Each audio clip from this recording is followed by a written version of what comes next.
don't know how many of you know what white phosphorus is.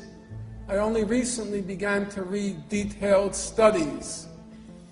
White phosphorus is usually used as what's called, the technical term is an obscurant. That just means when it makes contact with oxygen, it creates a smoke. So it's used to camouflage yourself from enemy troops. It obscures the view of the enemy. An obscurant. That's what it's usually used for.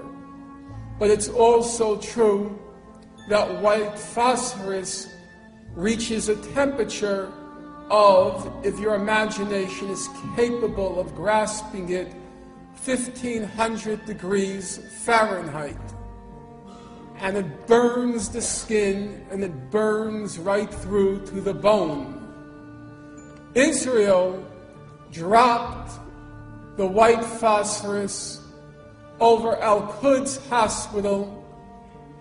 It dropped the white phosphorus over the UN Beit Lahia school, which contained 1,600 Palestinians seeking shelter from the massacre.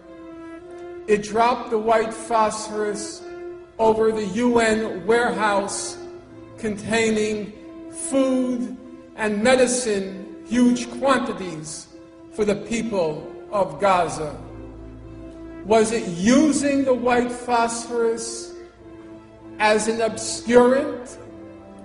Human Rights Watch, one of the two leading human rights organizations in the world today, alongside Amnesty International, just released a study on what happened in Gaza.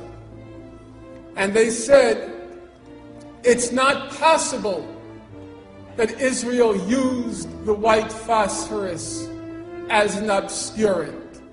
Why? Number one, an Israeli company manufactures smoke shells. They could have just used their own smoke shells as an obscurant.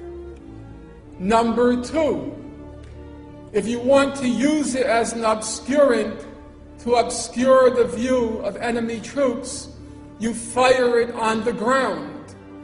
They were firing it in the air above civilian sites. Number three, there were no Israeli troops anywhere near the sites where they dropped the white phosphorus. They dropped it over Al-Quds Hospital. They dropped it over Beit Lahia school containing 1,600 Gazans seeking refuge from the massacre. They dropped it over the UNRWA warehouse, which also contains 700 Gazans seeking refuge. They dropped it for one simple reason: to use it as an incendiary weapon, to burn the flesh of those who were in those civilian sites. They had all the GPS coordinates of the hospital, of the school, of the warehouse. In fact, the UN officials in the warehouse kept calling the Israelis all morning, telling them to stop the attack, but Israel persisted.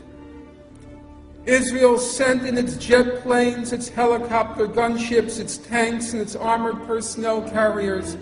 It sprayed entire civilian neighborhoods with white phosphorus.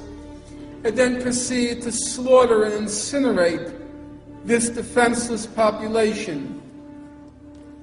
Who can now claim that Israel is weak?